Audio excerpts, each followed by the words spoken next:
DJ Star. Ooh, DJ Star, you a fool.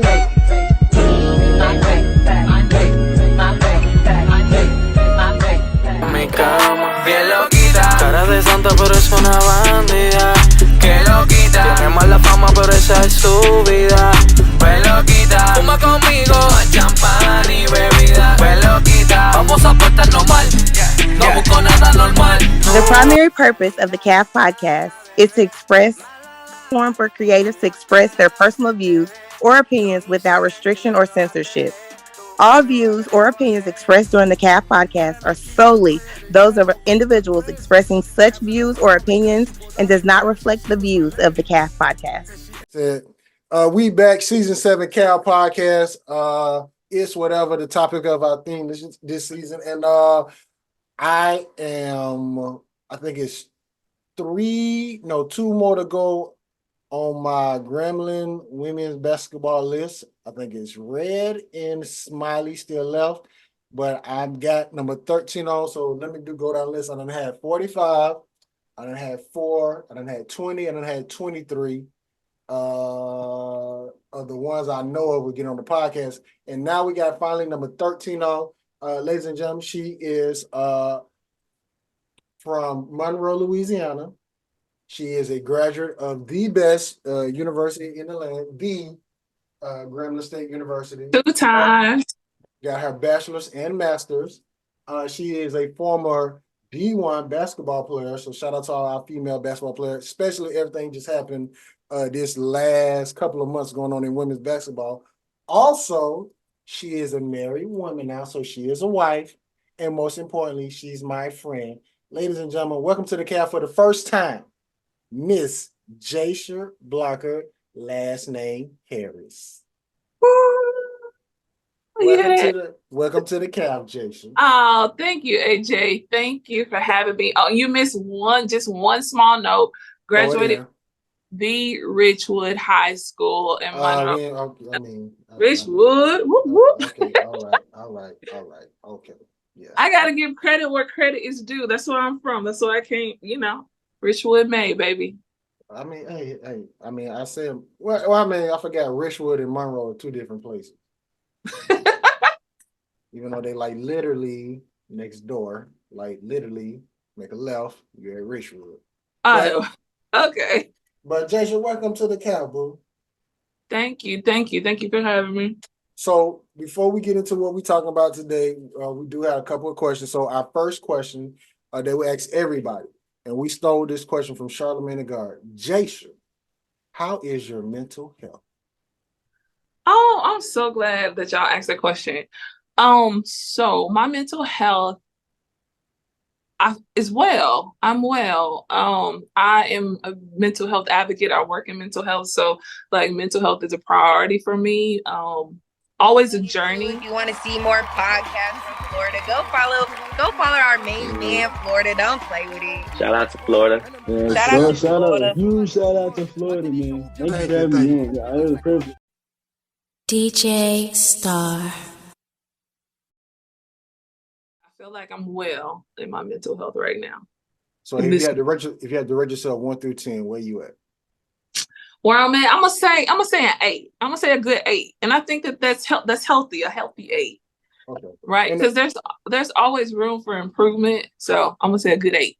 Well, ever since the pandemic, and this leading to my next question, because it's probably been going on for a minute, but it was crazy that I was seeing all these black women, beautiful black women, commit suicide. And I'm talking about, and I don't even know what it is at the bottom, but Miss Alabama, a black woman, she committed suicide. Died by suicide. Miss Universe, she died by, that's the correct way to say it? Yeah, we have started using died by suicide to take away the negative connotation from like the survivors, the family. So died by suicide. And then there was a young lady at Southern, the cheerleader, who died by suicide. So in my head, I'm like, what the fuck going on with all these beautiful, and I gotta say it, because these were some beautiful black women committing suicide. It ain't no telling what other black women died by suicide that we don't even know about. So when we ask Black women that question, because we really want to know. And if we could do something to help, we're going to step in, which leads me to my next question is, Jasher, as a Black woman, do you have any type of protection to protect yourself when you're not around your husband? So do I have any protection to protect myself when I'm not? Yes, right. I used to say, do you have a gun license? And in some states, you have to have a gun license. Some women, they don't have a gun license. So they were like, I'm not going to answer that question. So I was like, okay, let me switch it. Do you have protection to protect yourself? Yeah, I have my little friend right here in my eyesight. Okay. That's what we want to know, because once again, during the pandemic, we saw a lot of Black women getting attacked. And because of the ring cams now, you can see it. And we got one video up on our Instagram page where it was like one lady, like literally, if she didn't close that door, that dude would have got her. And there's another video I've been trying to find where if it wasn't for this lady dog, that man would have got her. Yeah, I don't play. Well, my husband, he don't play really either. He makes sure I'm protected. He makes sure, like, if I'm home I work from home, and so if since I'm at home alone by myself working all day, even though we do stay in a fairly safe neighborhood, he got like wherever I'm at, they're like right there. I have my own, and I travel with my own, but yeah, I feel like I'm hyper sensitive, and I'm looking and peeping and paying attention to everything. To everything around me always. And I think we all need to do that as women and men too. You just need to be aware of your surroundings for sure. That's what's up. Okay. Now, we do got Jasher on for this season. Our title for this season is whatever, but we're going to pause that for the cause because we're talking about mental health. We're talking about people, mental health. And it's a lot I want to get into, because I definitely want to get into on my list mental health, but dealing with Black men, Black women, Black relationships, all that. So, Jasher, if you had to sum up what mental health is in your own opinion, what is it to you? Mental health, to me, encompasses like our mental and emotional well-being, like our minds, right? Our emotions, our mind, our psyche, like how we think, how we feel, all of those things kind of all in one. So I would say that's what mental health is. The health of the mind and our emotions and our well-being. I got my question. So let's take it back to 2020. Okay. George Floyd, COVID, you got a presidential election, people at home, people realizing or can't go outside.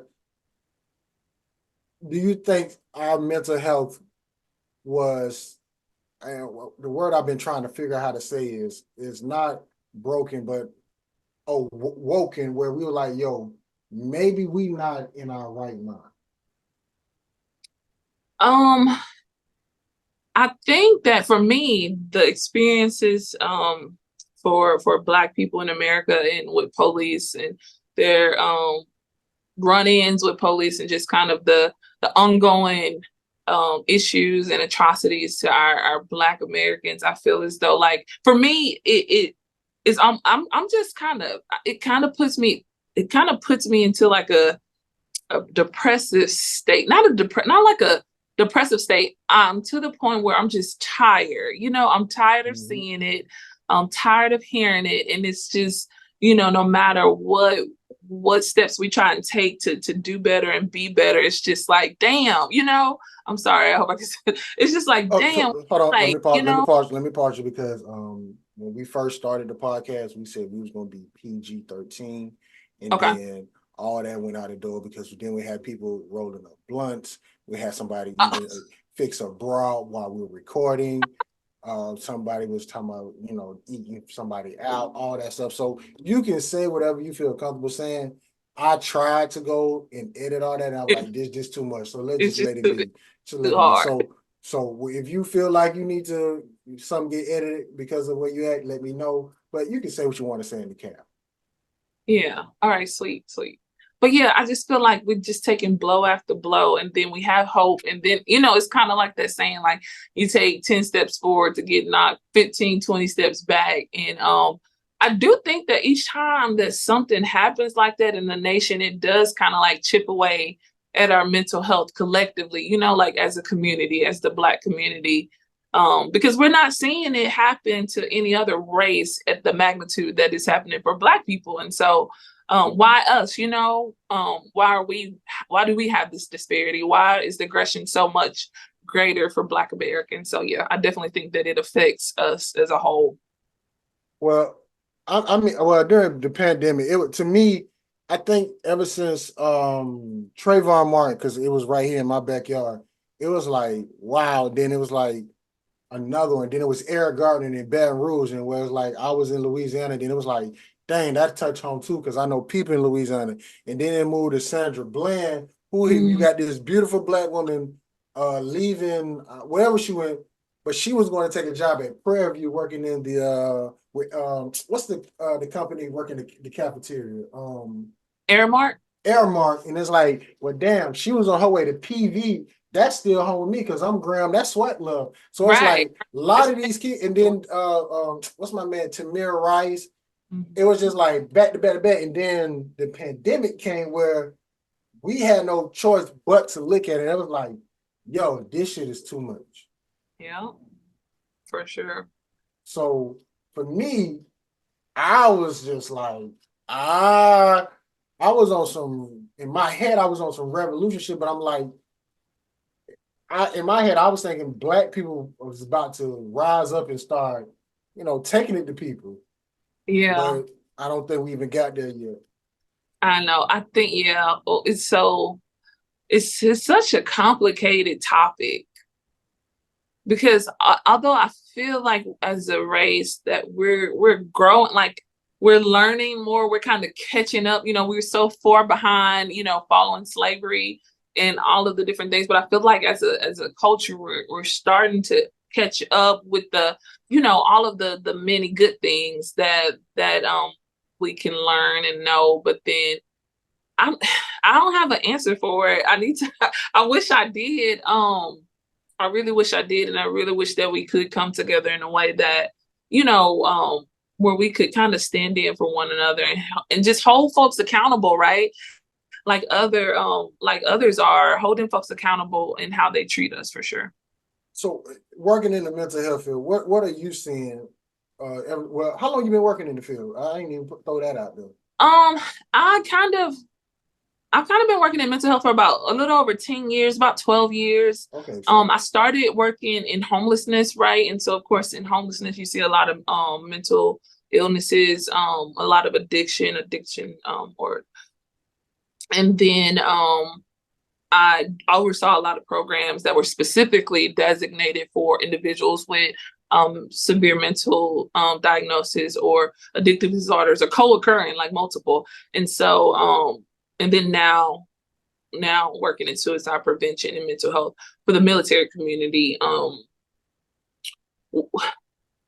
It's a lot. It's a lot of risk factors. We call them risk factors, you know, that contributes to suicide and to all of the different mental health atrocities that we see happening. You hit on something.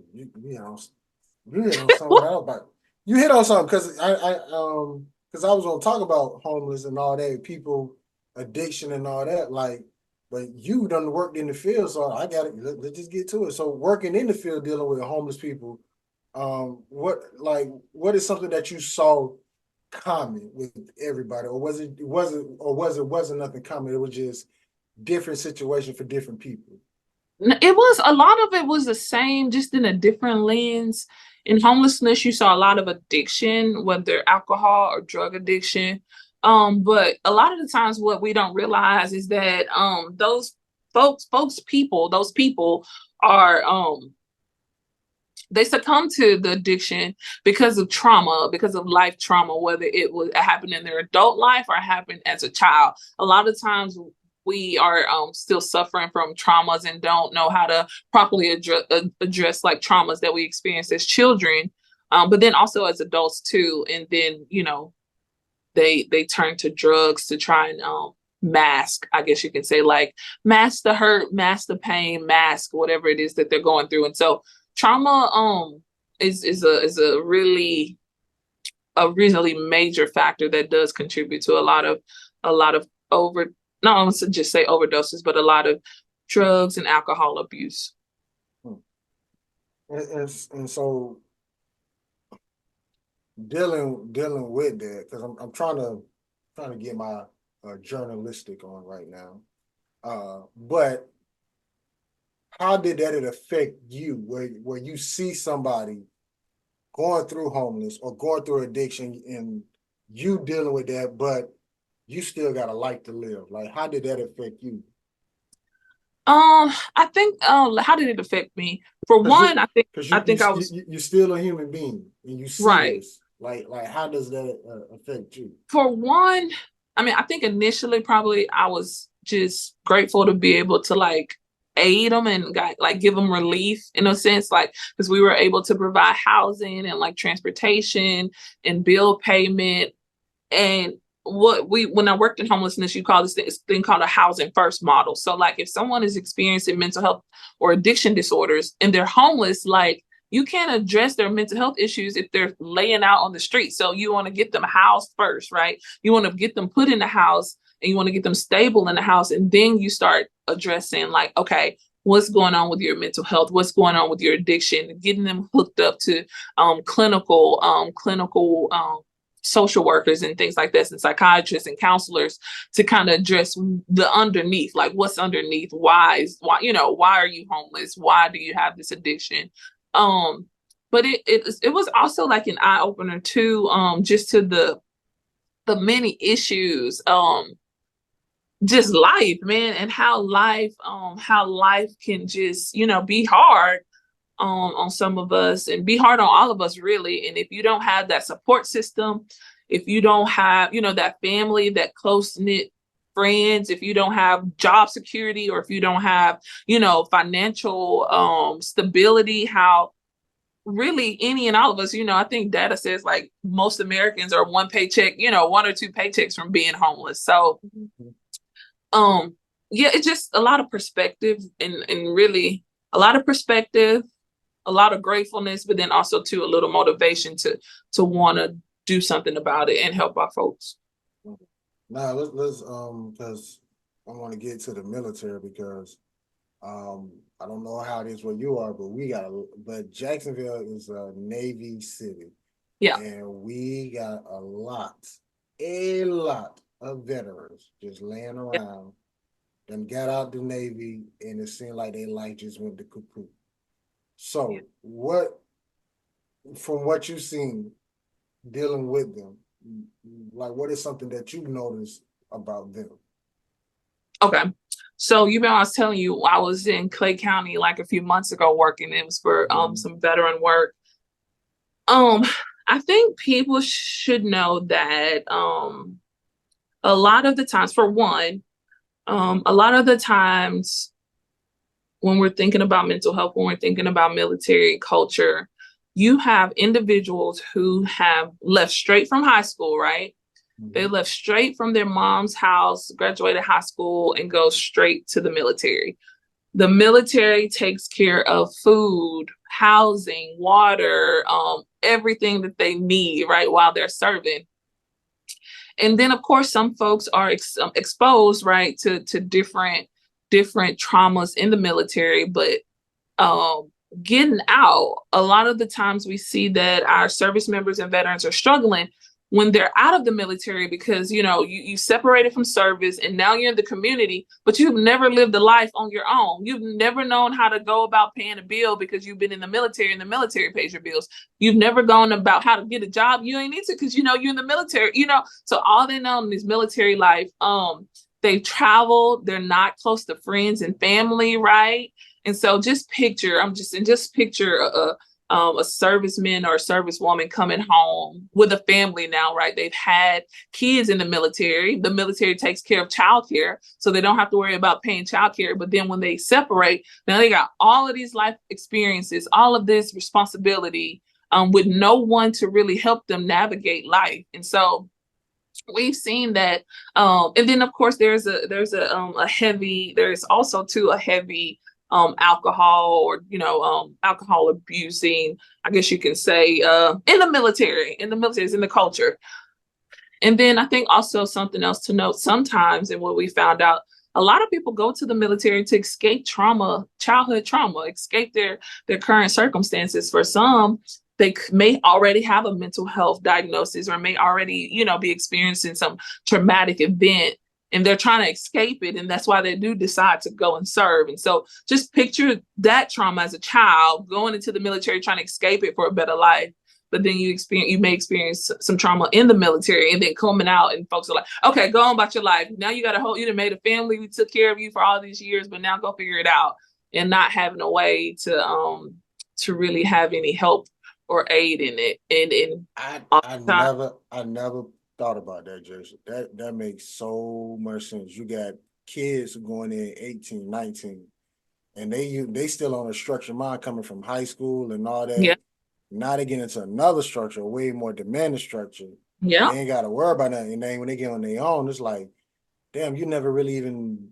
Yeah. I never really thought about that. That's a good topic. Ooh, damn, Jason, you should have been had your ass in the camp.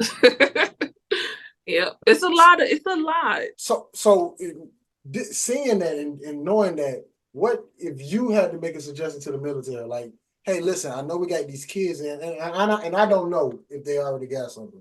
We got these kids in, they gotta serve for us for 4 years, but then when they get out, we just cutting them loose. Like, would you implement something where to say, hey, at least even just watch over for 2 months? Yeah, so that's a good question. That's a good thought too. So some of the work that I do now, it includes, we work with states and territories and what they do. So let's say Louisiana, I'm the liaison for Louisiana. And what we do is we meet with suicide prevention and mental health leaders in the state, and we help them come up with, we do it's called a landscape analysis. So it's like, okay, what is that data telling us about service members, veterans, and their families in the state of Louisiana? How many folks are dying by suicide? How many diagnoses? So we look at all that data, and it kind of tells us something. It'll tell us, how many folks are dying, what areas they may be dying in the state. And so based on that data, we come up with a plan to address it. It's either identification of a service member or veteran. A lot of folks won't know somebody is a veteran if they don't tell them, right? If they don't have on a hat that says they're a veteran, if they don't have a shirt, or if they're not asking for a military discount or any, you just can't look at a person and tell that they're a veteran. And we also realize that some agencies, say if you go to a nonprofit or a food bank, they're not asking military folks because service members and veterans are at increased risk. They are at an increased risk over the general population to die by suicide. So people need to ask the question, are you a veteran? Oh, let me connect you to some services. And so the second goal, or the second, I guess you can say, set of strategies that we do is we work with communities to promote connectedness and improve care transition. So say if someone came to me for help, but I can't help them, but I know somebody who can, right? So, let me give you this information for this woman I know can help you. So here, go ahead, go ahead. I'm gonna give you his information. You call her, and she should answer. What we have realized is that service members, right? They have a sense of pride. Service members and veterans, they have a sense of pride. So they don't really like asking for help. So instead of me giving a service member or service woman this number, what I need to do is I need to call my friend who I know can help them while this service member is right here with me, and say, hey, I have this person here in my office. They need help. So promoting connectedness and improving care transitions, promoting connectedness, whether it's like peers. We do a lot of peer work, veteran to veteran work, because of course they have that camaraderie.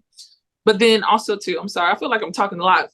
No, hold on. Look, I got to cut you off, because when you flowing, if it's informational, I'm not going to stop you. But I've been, I'm kind of a podcast veteran now. I can tell when people just talking to talk. But you can, when I'm hearing information, I'm not gonna stop you. Yeah, and so we're trying to, thank you. So we're working to promote connectedness. Like, okay, who does this person, this service member, or veteran, or their family member, who do they trust? Who they like being around? Like, we want to make sure that they have a community of folks that care about them, because then you feel like you belong, right? Mm-hmm. And then the third goal we like to work with military service members and veterans and their families are dying by suicide by lethal means, and most of the time by firearm. And so coming up with lethal means safety measures and coming up with plans if someone is in a crisis and things like that, trying to reduce the deaths by suicide by firearm. Those are just some of the things. It just depends on what's happening in the particular state. But when you said someone to like track them for 2 months, that is a intervention that that's being incorporated. It looks different in different states and different territories and communities, but they are like doing transition assistance programs where, you know, you meet the veteran before they get out of the service and you kind of follow them, and they can call you if they need something. You know, they have this point of contact, someone that may have already served before, was in their shoes, that can kind of help them navigate depending on what area they're in. So yeah, to go back to your question, there are things happening. It just takes time a lot of times. Season 7 Cal podcast, man. We got Miss Jasher Blocker, last name Harris, in the Cal. Don't forget Harris, baby. Like, oh my God, this is like, first of all, let me just say this. You are glowing talking about this. Like, you are glowing. Okay.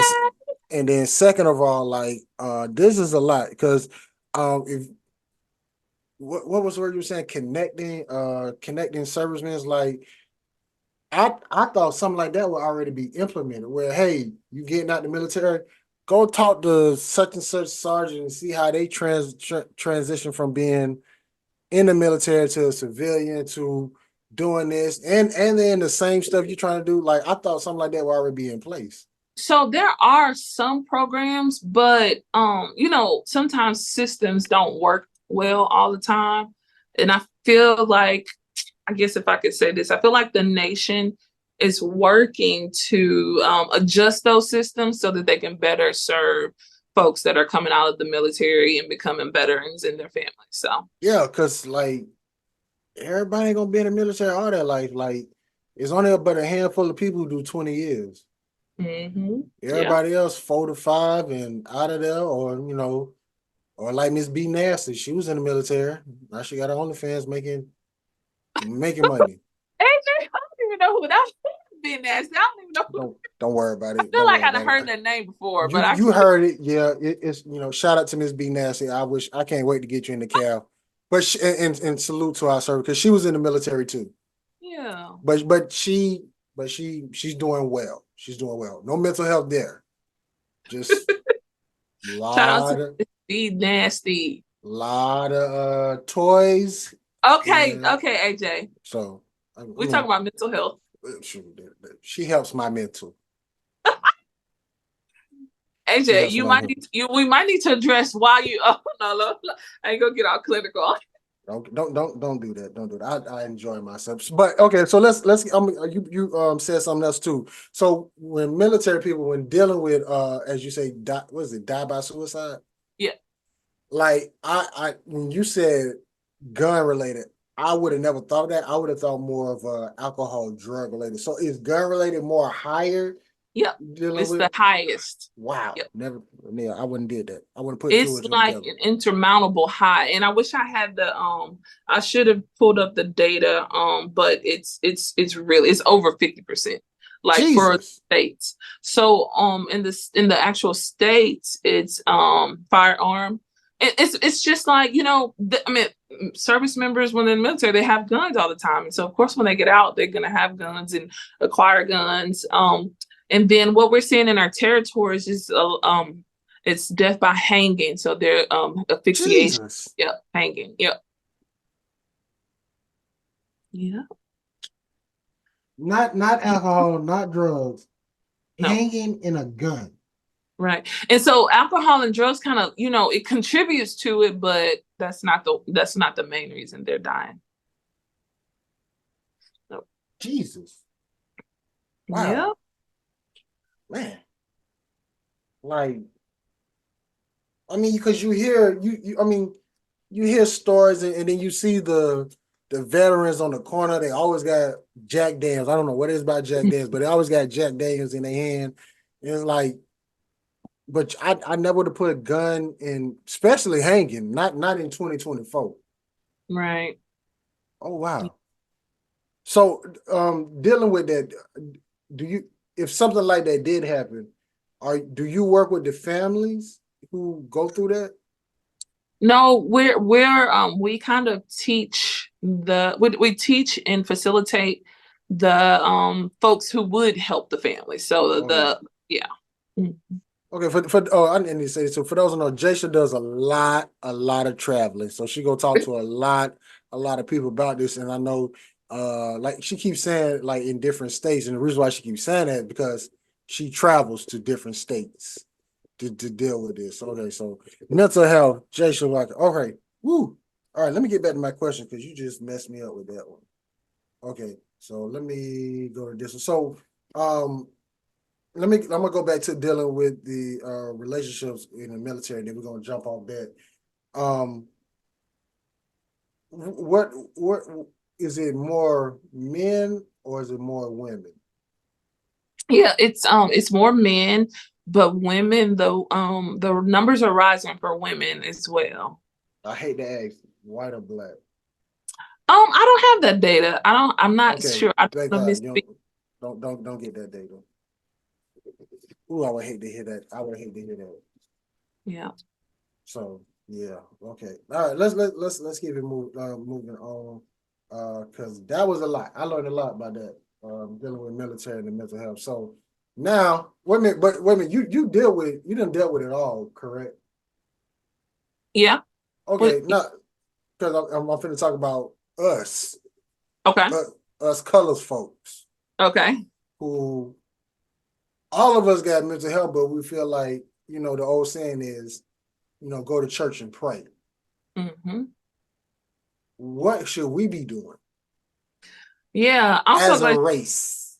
I'm so glad that you asked that, AJ, because Black Americans, we are 20% higher risk to have a serious mental illness than any other race. And I just think that, the kind of go to church and pray about it, that's just a strategy that our ancestors and our parents, our grandparents, and great grandparents had to really combat some of the stress, the anxiety, depression that they were experiencing. And while I do think that we should go to church and pray, I also think that we should get a trained professional to really help us talk through what's going on with us, what we're experiencing, what's hurting us, what are the anxieties, what are the depression. So going to church, praying about it, but then also simultaneously getting therapy, finding a counselor, and then sometimes too, if you need medication, find a psychiatrist as well. So I think both. I think if we collectively started to go to church and then also, or we're going to church and then get in therapy too. God ain't gonna be mad at us. He's not gonna be upset with us for getting some help. What do we got to do to get them people? Because it's I'm not gonna say it's not our generation, because our generation look like we're going to therapy. Right. I'm trying to get in therapy, but I want the couch experience. I just don't want to. I don't want to do the Zoom. If I go there and I see you got a chair, I don't want to do it. I want the whole experience. I want the couch. Yeah. But it seemed like the people, our parents, our grandparents, they the ones who like, baby, I got Jesus. I don't need to go talk to nobody. Like, what do we do to get them to realize, like, hey, this works. It can actually help. Because y'all, remember, they're our parents, so they went through segregation, like Jim Crow. Like some of our parents literally, they don't even know what going to a mixed school is. They had to go to an all-black school. I think first, I'm not gonna say it's gonna be an easy feat, because the older you get, the more it's kind of they're saying the more you believe what you believe, right, and what you know. And so there's also a lot of distrust between our parents, our grandparents, our great grandparents, and just the medical system in general. But that's rightfully so, right? Given some of the things that has happened in the past.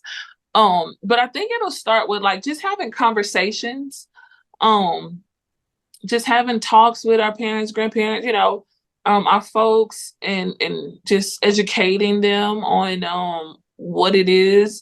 This is evidence-based practices. This is not something that folks pulled out of the sky and just said, oh, do this and it'll work. This is proven, like these strategies and these different things that happen in therapy, they are proven to work like over and over. They've been tested. And so I think just giving them some of that knowledge. And then like, I feel like as a culture, we just gotta be open. We gotta be a little bit more open about our mental health and about our struggles.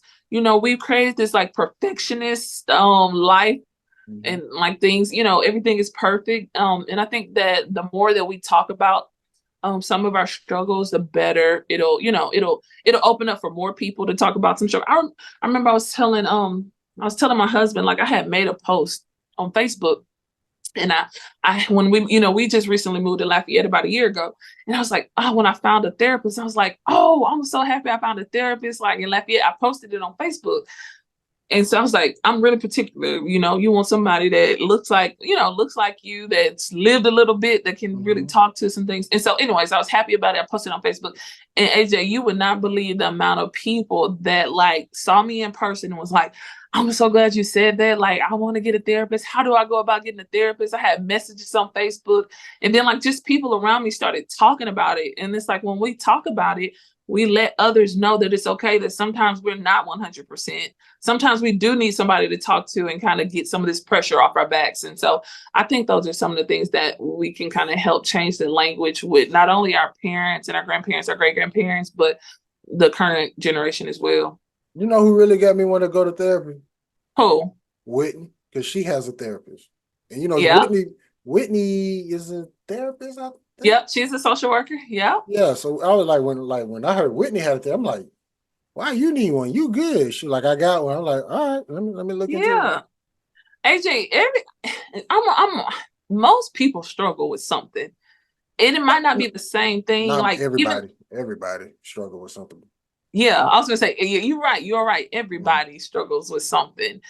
Some folks are able to cope with it a little better than others, or they might mask it and it might seem like they're, but we all got some things that we can improve on, or maybe things that keep us up at night, or things that we worry about. And it can even just be how to deal with family or the pressures of, it could be the simplest things.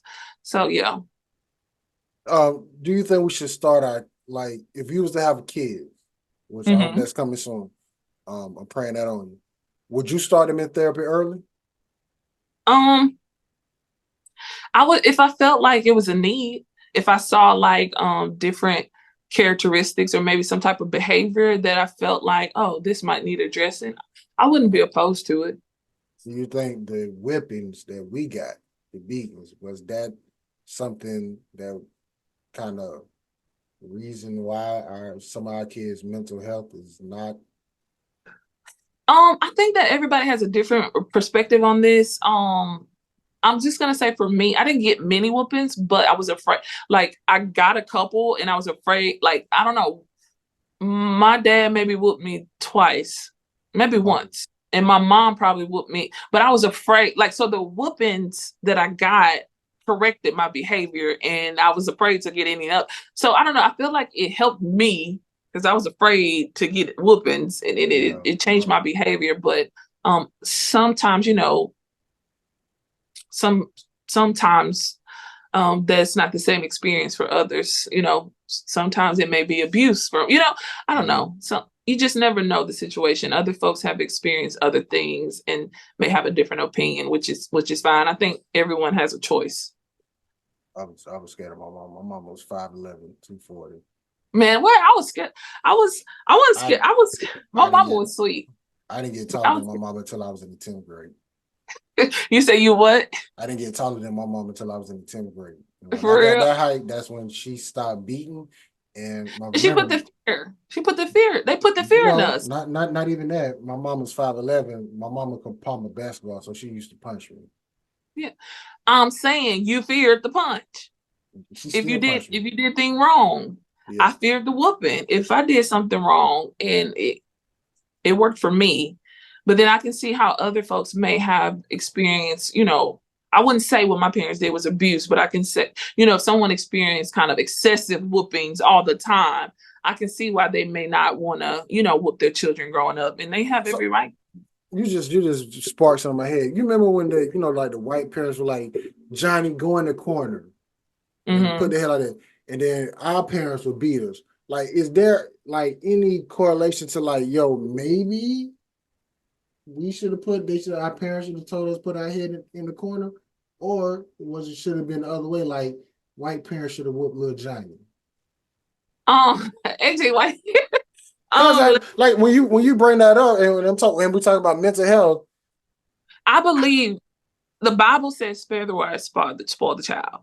And I'm gonna be honest, the folks that I know that were spoiled and who were told, who maybe got a slap on the hand and who told go get in the corner, their life reflects how they were brought up. Mm-hmm. If I'm saying, if folks can, so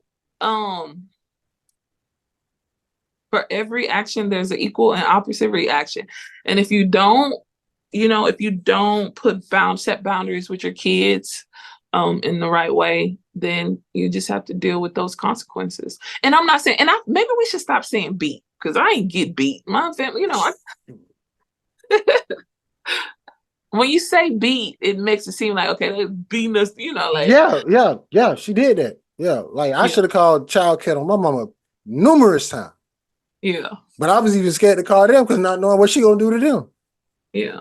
Only time I really was like, nah, it ain't even the time. I ain't even got a time. Like, nah, I just deal with it. She bought me Jordans. I love her. But I think that people should do what they feel comfortable doing. And we are likely going to do what we decide to do to our children is probably based on our experiences as children. And so, like I said, my experience wasn't horrible. I got a couple of whoopings and I was scared when I got those, and it made me act well and right. And so that worked for me and how I turned out. So if I had a child, I'm not saying I would want to whoop them, but if there was behavior where you had to maybe spank them a little bit, I wouldn't be opposed to it. But then also too, sometimes if you don't correct behavior, and you don't have to correct it by whooping them, you can like go in the corner or take away things that they like. So I see it both sides, whatever folks have a preference for. All right. So and now let's deal with the black men and black women in today's time, because it's just so much going on. You got you got Me Too, you got black women saying black men are protecting black women, and you got all this going back and forth bickering about not even that. What you bring to the table, relationship, and then you got people. Then you got people dealing with the LGBT community and all that. Like, basically, what do you think as a race? Once again, I'm coming back. No, let me stick with black women. We'll get to black men later. What do you think the mental health for women is right now? Black women. I might be a little biased because I'm a woman, but no, I try not to be biased. It's a tough. I think there are many factors, but what I'm seeing is a generation of women that are or have had to be kind of like what's the saying? It's like, take away my masculine duties if you want me to be feminine, right? So I think that women, we are innately caregivers, and I think that somewhere along the lines, women are the fastest growing, and with degrees, and we are just kind of, Black women and specifically are growing in education and businesses and entrepreneurship. And I think somewhere along the lines, like there was like a role reversal in some instances. Mm-hmm. And I think that some women just may have had bad experiences in something like that. And probably, kind of like, I'm tired of this. So like, next time I come to the table, you got to be coming to the table, you got to be bringing the table and the chairs for me to sit in. So I think that might contribute to a little of what's going on. Yeah, that's the only thing I could really see, and I guess hear too from women. Like, is there something that, as a black man, is it something that we can do, or is it just like, once again, maybe she need to go to therapy and get help or the peace that she needs? And then I definitely think that we all need to, men and women, right? Because is there something that a man can do? I also think too that the onus is on a man to find the type of woman. Like, what type of women are you courting, or how are you showing up, and vice versa with women too. Like, what type of men are you courting? Like, who are you, like, who are you looking for? Who are you attracting? You are what you attract. That's what they say. I don't know, but what type of women are you dating if you keep giving women, I'm gonna be honest, I'm not a 100% type of woman. Like, you ain't got to pay 100%, because when a man is paying 100%, you know how much leverage he has over you. If he's paying for everything, if you don't have to do a thing, you know how much leverage. Like, I don't even want somebody to have that much power over me. But I mean, you got some. Well, what's the word I'm looking for? You got some alpha females out there who literally, like, as they call themselves, bossing up. But it's like, what are you giving up to just to boss up? Are you taking away your femininity? Is that, I don't even know if I'm saying that right. Oh yeah, so I do think too, like,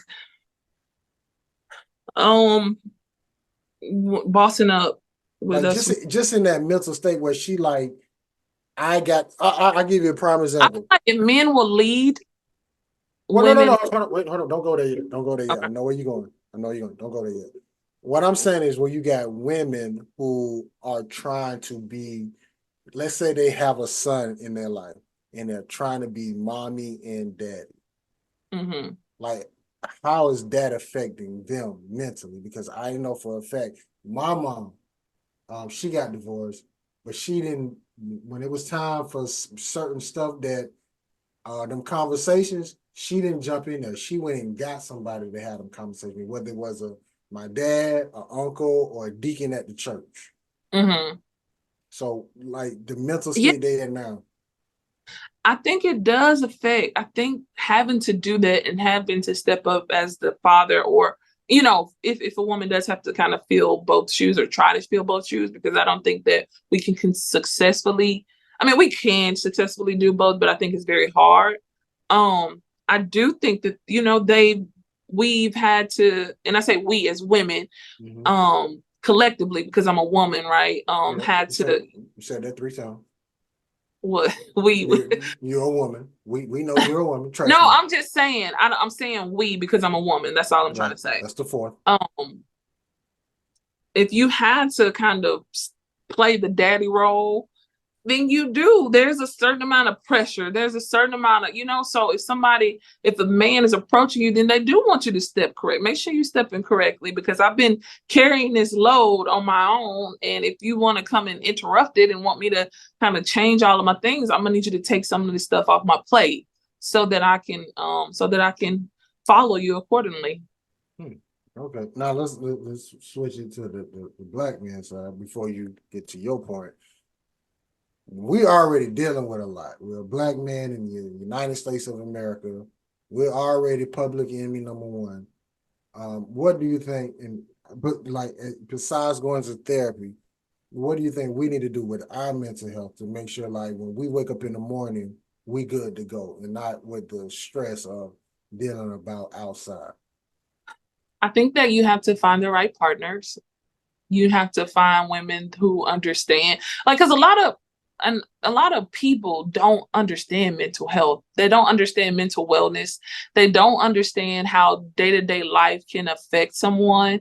So I definitely think it's finding someone who's open-minded and who can really adjust and kind of see maybe what's happening. Someone that can work with you. But outside of therapy, I'll tell you what, break down mental wellness, because you didn't say that a lot tonight. So break that down, Dylan. If you had to suggest to anybody, black man, black woman, how to do mental How to wellness. mental wellness. How to achieve it. What would you suggest to them? I would say find things that you love to do and invest in those things that bring you joy, things that bring you peace, things that bring smiles. Like, do that a lot. And we have to be intentional about it. Like, we have to plan for it, right? I go get fresh cut flowers every 2 weeks. I'm gonna do that because I might be having a bad day and I look at them pretty flowers on my, or I'm gonna go get some earrings so I can look like, so I can glow, so I can have confidence. So invest more into Miss B Nasty. Check. Go ahead, Jasher. So yeah, doing things, whether it's going to the gym, of course, physical exercise. Right. I'm trying to get back in some basketball shape. I got a year or so to go there, of course.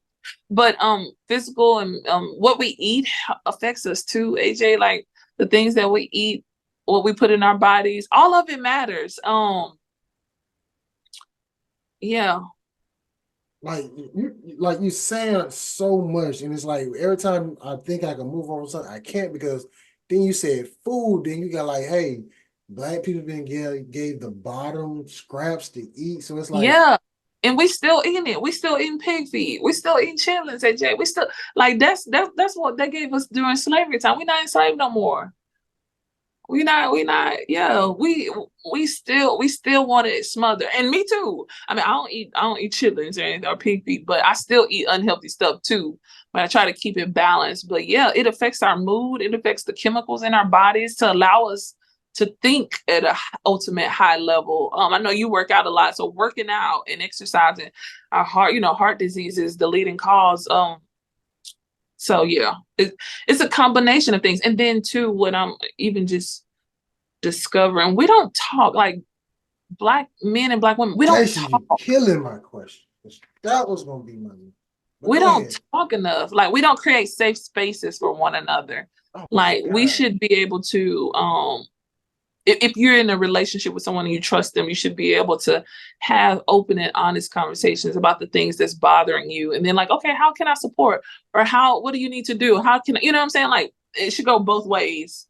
Oh my God, you're killing my question. Because I was going to talk about it, but like, even now, like, I'm in this, my god brother, he started this group where we do something every 2 weeks, where it's like, we go out to eat, we go to the gun range, we go work out, we go fish and all that.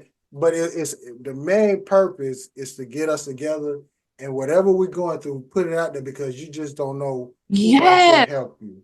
Yes, yes. I think I saw it. Was it The Chi, before The Chi? The last season of The Chi. I think it was Powers, Chi. The Chi. I don't watch none of that. I'm sorry. It was a really prominent thing, because they incorporated like the men getting together and kind of talking about the stressors and things like that. Yeah. Like, I think that's so good. I think spread it far and wide. Y'all spread it far and wide. Oh my God. We got Jasher Blocker, last name Harris, in the cap with us. And boy, this mental health thing. Yeah, I can Jasher, I only got to like 5 of my questions and I wrote down 15. Maybe we'll have to do a part 2. Yeah, we definitely gonna have to do a part 2, because I want to get Perk and Quit in here, and depending on when we're gonna do it again, and depending where you gonna be, because you travel, we might have to do it in Monroe. We're trying to do more live episodes, but that's sweet. Yeah, y'all just let me know. Hi, Perk and Quita. I was asking about y'all. If y'all watching this, yeah, just let me know ahead of time, and if we can plan ahead. Yeah. Oh, we definitely. Let me ask you this last question before we get to our Cal podcast questions. Okay. Now, you doing what you're doing. You are working in mental health. You are traveling, but at the end of the day, you are a wife. What are some things that you're doing to where it's like, hey, let me stop this and get to my husband? Oh, that's a good question. So traveling for me is mental wellness. And my husband, he made a point. He was like, I think you traveling, because my husband, he didn't travel a whole bunch on his job. He said, I think the fact that you can travel with your job actually helps our marriage, because I like to travel. I've always wanted to travel. So being able to work and travel, it takes the pressure off me saying, baby, you need to take me somewhere. It takes the pressure off me asking him to take me everywhere because I'm going places with my job. But we're really intentional, and I work in mental health, so I can't help, but it's not perfect, but I'm really intentional about, we do things for one another. Like, well, I'm in Monroe now, we're supporting his family and just showing up for one another, talking, creating a safe space for us to talk, creating spaces for us to be able to do like some of the things that we enjoy alone, right? Some of our own activities and some of our own hobbies outside of the marriage. Just many different things. It could be as much as like, if I know my husband had a long day on a Friday at work, like not bugging him in the morning, let him sleep in and play his game all day, if that's what he wants to do to kind of like, get back into the groove because he's had a long day at work or long week at work. So just whatever it is, whatever feels good, and it is good. I don't know. He might be going to look at some of that B nasty too. Don't be trying. Miss B nasty. You should turn. Look. First of all, happy birthday to your husband. You might need to put on a B nasty. Oh yeah. Or even go get a B nasty outfit. So, all right, Jason, we got our Cal podcast questions that we ask everybody. All right. Some of the questions are going to be multiple choice. Some of the questions are going to be fill in the blank. Some questions we're going to ask you an answer, but you have to answer them. If you try to play us, we'll be on this bitch all night until we get an answer. Oh, goodness. Okay. All right. First question, Jason. Love or money? Love. Financial literacy or health literacy? Health literacy. All right. You can pick 1 out of 3, 2 out of 3, but you can't pick all 3. T-shirt and panties, lingerie, or nothing at all? T-shirt and panties. Jasher, what is your love language? Quality time, physical touch. Ooh, that's the first time somebody said quality time. All right, Jasher, would you prefer a spa day or a hair and nails day? A hair and nails day. Jasher, what have you learned about yourself in the last 5 years? In the last 5 years? I learned that I'm really particular. I like things a certain way, and I have to really work hard to if things have worked for me, if I've done something and it has worked for me continuously, just continue to remind myself to be open to other ideas about that thing. I don't know if that makes any sense. Like if I've had this, let me see if I can give an example. If it makes sense to you, it makes sense to us. Okay. If I'm doing something one way and it's always worked that way for me, I oftentimes like, okay, you want me to do it a different way? Why? Like, so just, I can be a little stubborn sometimes. Gotcha. Yep. Jason, would you rather have sex on the balcony or the beach? The beach. I told him I love the beach. I'm always wanting to go to the beach with my husband. Gotcha. You want to make that happen. All right, Jason. Bayou Classic or Dallas? Bayou. I'm gonna say Dallas because I've been getting scared of Bayou Classic. Shoot, they be acting up sometimes. Dallas or Homecoming? Homecoming. Jasher, what is something that you're going to accomplish or already accomplished in 2024? Something that I'm accomplishing, we spoke a lot about mental health and mental wellness. I have my jewelry brand, Jewels by J. Marie. Jewels by J. Marie. And so what I like to do is connect with women, encourage, inspire women to be their true, authentic selves while maintaining mental wellness. And so just buy the earrings, sis. Buy the earrings. They're going to make you feel better, okay? They're going to make you feel cute. And collaborating with other women entrepreneurs. I'm sorry. That's something that was a goal of mine. I'm doing it and I'm going to continue to do it. Jasher, how many times would you need your mate to touch you in a week? What? How many times would you need your mate to touch you in a week? How many times would I allow him to? Or would you need him? Oh, I don't care. As many times as he want to. Now, y'all, oh my goodness. Look at the calf. Okay, we in the calf. It's a calf. All right. No limit of cash money. No limit. Jasher, would you rather get a long love text message or a long love letter? A long love letter.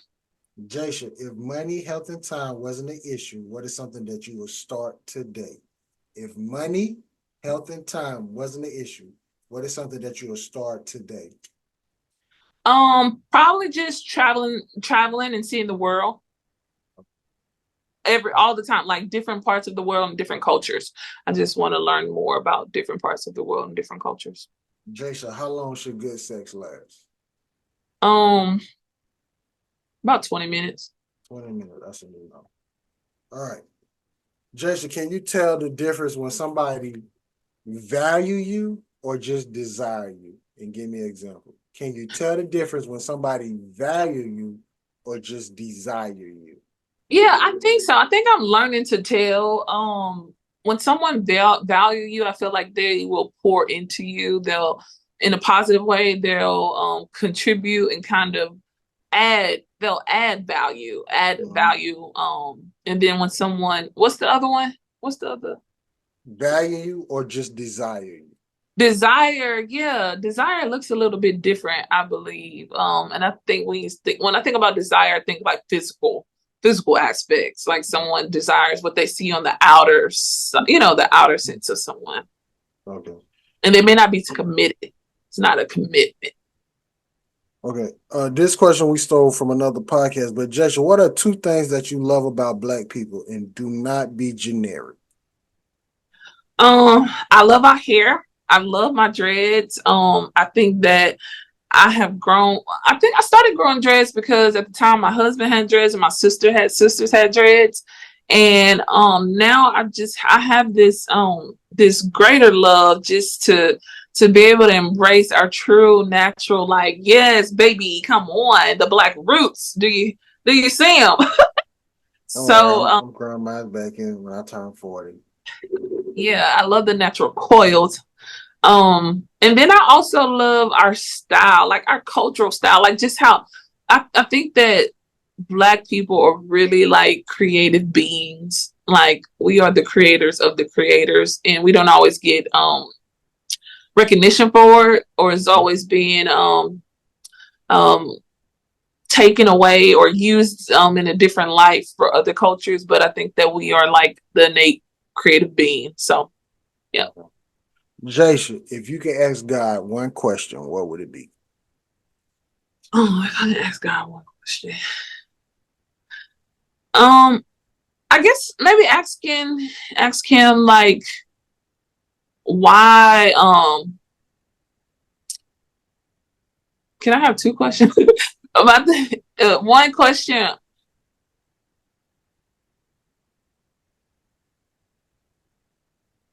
Why does okay, I'll go easy. Why did he make women and men so different? All right, that's your question. All right, Jason, this question is the Cal Podcast question. We've been asking this question since season 2. I can't wait to hear how this go because this is gonna be good. Jason, who has the better pancakes, Cracker Barrel or Whataburger? Cracker Barrel or Whataburger? Whataburger? I don't even know. I'm gonna say Cracker Barrel. Okay. But I ain't been to Cracker Barrel in years, and I ain't never had no Whataburger pancakes. Whataburger got pancakes? Yes, and you need to go try them. Okay. They're not frozen. House. They are not frozen. They are made on the spot, and they are big. Oh man! See, I'm trying to lose weight. just eat one, get the other 2 to your husband because they come in 3. If you get less than 3, they jip you. Okay. Big. So, Jasher, how did your first time on the podcast go? It went well. I'm gonna have to give me some water next time. I'm a little thirsty, but I've enjoyed the conversation. I hope folks are listening, tuned in, and we can have more conversations about our mental health for sure. Well, Jasher, this is the part of the show where we give you the flow where you get to say what you want to say, promote what you want to promote, your IG pages, your jewelry line, whatever you want to say, floor is yours. Hey, y'all. Jasher Blocker-Harris here. Please do, ladies, if jewelry is statement is your thing, please do like, follow, and subscribe. No, I don't have a YouTube. Jewels by J Marie. That is www.jewelz by JMarie.com. Follow me on Facebook. I have a VIP page on Facebook. I'm also on IG, y'all. That's the business part. Let me see. Y'all, I just want to say, what do I want to leave people with? Just be kind to others, and be kind to yourself. In order for you to be kind to others, you got to be kind to yourself. And that means that you have had to do the work, honey. You have had to do the work on yourself in order to kind of maintain a positive outlook for others. And so be kind to others, be kind to yourself, give yourself grace, and y'all keep your head up out here in this work. Ladies and gentlemen, season 7 Cal podcast. We got the one and only Miss Jasher Blocker, last name Harris. Finally in the Cal. Yes, finally indeed. in the Cal. I just got to get 2 more, and I think my trilogy will be done. So shout out to Smiley, shout out to Red. I got to get y'all in the calf. Yeah, also, big shout out to Nisi, who did our flyer for our live show, which will be in Oklahoma this week. That show will be way done by the time this come out. But we're gonna be in Oklahoma. But Jesse, it was to get you in the calf talking about this stuff. It's some stuff that I learned a lot, and it's some stuff we still didn't hit on. But we definitely gonna get a part 2. Yeah, let's get a part 2. Let's get it in person so we can invite, the people all of let's do it. Do it big. Reach for the stars. And look at you. You was shy to get on. Look at you, just open up, blossom. Went away an hour or so just talking, and you didn't even look back. All right, AJ. So season 7 Cal podcast. Quita and Perk couldn't make it, but I make it. I'm that boy Flood. Like I always say, we're gonna get better and do better. And y'all have a good night. G14 classified. That's good. Headline, Starlight. DJ Star.